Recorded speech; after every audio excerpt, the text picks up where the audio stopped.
What is up, guys? We're back for another episode. GMAK the Boilerman. Where else would you want to be, man? Today's a beautiful day. Every day above ground is a good day as far as I'm concerned. We appreciate you guys being here, man. I mean, it's been one hell of a journey. Sometimes it feels like we're still just getting started. But, here we are. We're closing in on 500 subscribers. If it wasn't for you guys, we wouldn't be where we are today. And so it's greatly appreciated. We love and appreciate all of you guys. Thanks for being here. If it's your first time here, man, hit that subscribe button, smash the like button, give us some love.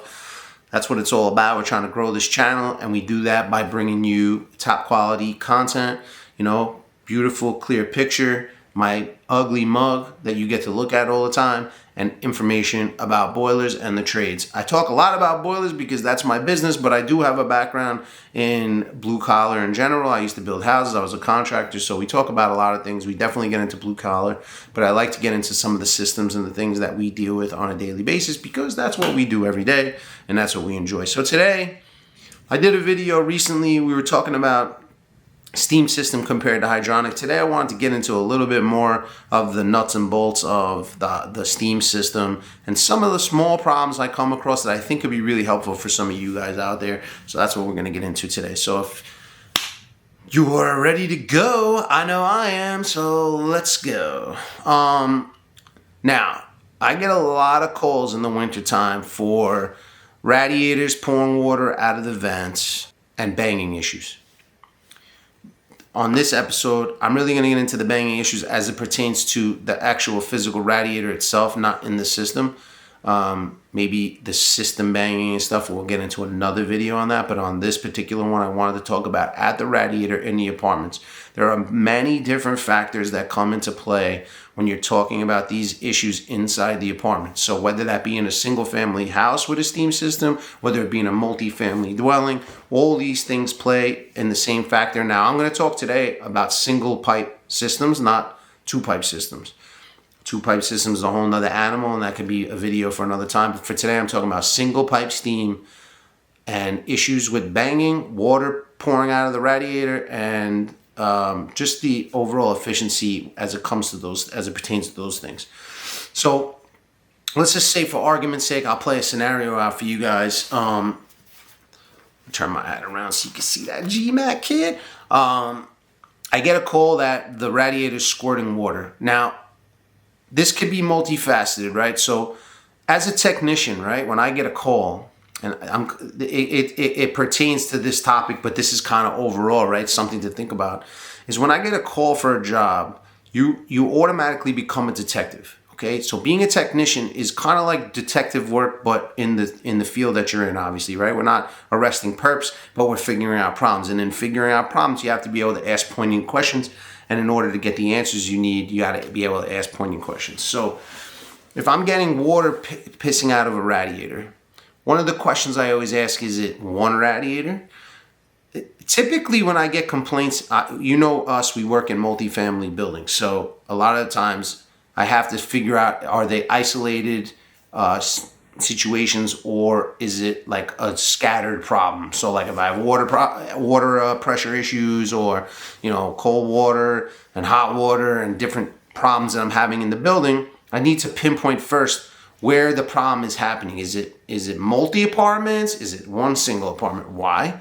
Because everything can be relatable to whatever the problem is. So if I'm having widespread issues throughout the building, then the problem might be more isolated to the equipment itself, meaning the boiler or what the water level is and things of that nature. But if I get the call that a water is pissing out of a radiator, but it's one apartment, now I'm isolated down to this one apartment. Now I need to know, okay, what do I have going on? So that's what I wanted to talk about today. There will be other videos following this video where we talk about the system as a whole and things we need to look at. But today I really wanted you guys to focus on one single solitary radiator, and this can happen multiple times throughout the building, but the problem is usually about the same. So when I have a standard cast iron radiator or even convection radiator, the rule still applies. As it stands on its own, as long as you're on a fairly level flooring, that's going to have a slight tilt to it inside the radiator that you don't see. Why is that important?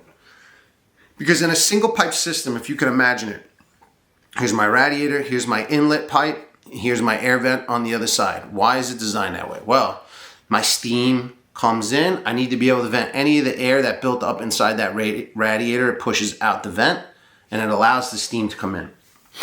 Simultaneously, as the steam fills this radiator, it condenses down. Why? Because the temperature of the radiator and the temperature of the steam is so great in temperature difference that the steam hitting that cold cast iron turns into a condensation and then converts back to liquid back down to the boiler. And it does that through the same pipe. So you have the pipe coming in, vent going out, steam comes in, turns to condensate, condensate goes out that same pipe. So now you're sharing space for steam and condensate to flow through each other in a happy marriage. This way, you refrain from banging, you refrain from issues, water goes back to the boiler, no issues there. So now, if I have a bad air vent, right, that radiator, even though the boiler's running, could be running at 2 pounds of pressure, which I don't usually like to go higher than that, depending on the situation, is not allowing the air to escape. If the air can't escape, the steam can't come in, okay? You can't push air out with higher pressure steam. That doesn't work. That's another conversation for another day, and I'll get into those Dan Hollahan conversations because that's what he talks about a lot. Is everybody just cranks pressure up thinking that's going to be the answer. In reality, that's the opposite of the answer we want. But with that being said now, so now we're talking venting. My air can't push out. That's an easy issue. I got a cold radiator and my valve is open, because another thing in the buildings that you want to be mindful of is these tenants think that they're controlling the heat by either partially closing the valve or all the way closing the valve. I'll get into all the way closing the valve as well where there's a problem, but so if I know that my valve's open 100% and steam is there, I can see the pressure on the system, people are getting heat, and then this particular radiator is not getting hot, a lot of times what I'll do is I'll just spin the vent off. If it's a little 1/8 inch thing, it usually can spin right off my hand. Do I feel air pushing out of it? And almost instantly you'll start feeling the radiator get hot. Got to change the air vent. So I changed the air vent now and everything's good. Now I want to retrace back because I had talked about having water squirting out of that same air vent. Again, I'm talking specific to this one radiator, not as a system. Yes, the system plays a role, but that's going to be a conversation for another day. So right now, let's just assume that the water level in the boiler is good. My BTU content going into the boiler is good. We're not overfired. We're slightly underfired. We're running properly. We're not getting a lot of surging in the boiler. Everything's working and balanced the way it's supposed to, but this one radiator is spinning out water. First question I ask is what? I'll give you a second. Think about it. First question I ask is the valve all the way open? If it's me checking it, that's the first thing I'm looking at. Is the valve all the way open? And why does this matter?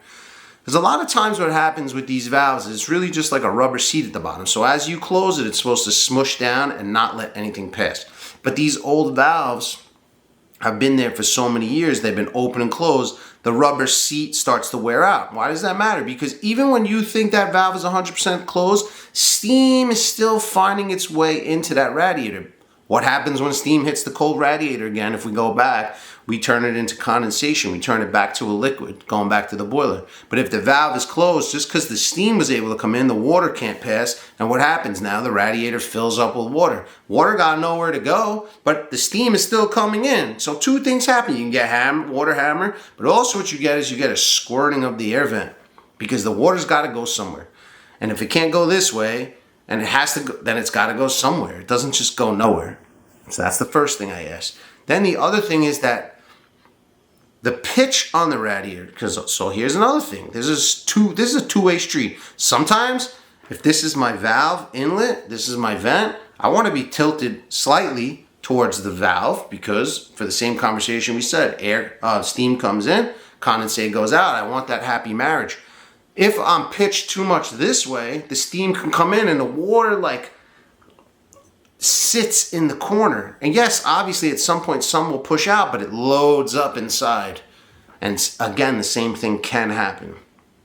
So I gotta make sure that when I'm looking at this radiator that I am pitched just so slightly that water goes down. So here's the opposite side of what I was just talking about. Sometimes I go in and the supers think they're real smart and they put a huge block, and now I'm pitched like this. Well, where's the problem there? If my valve's open 100% and my steam's coming in, right?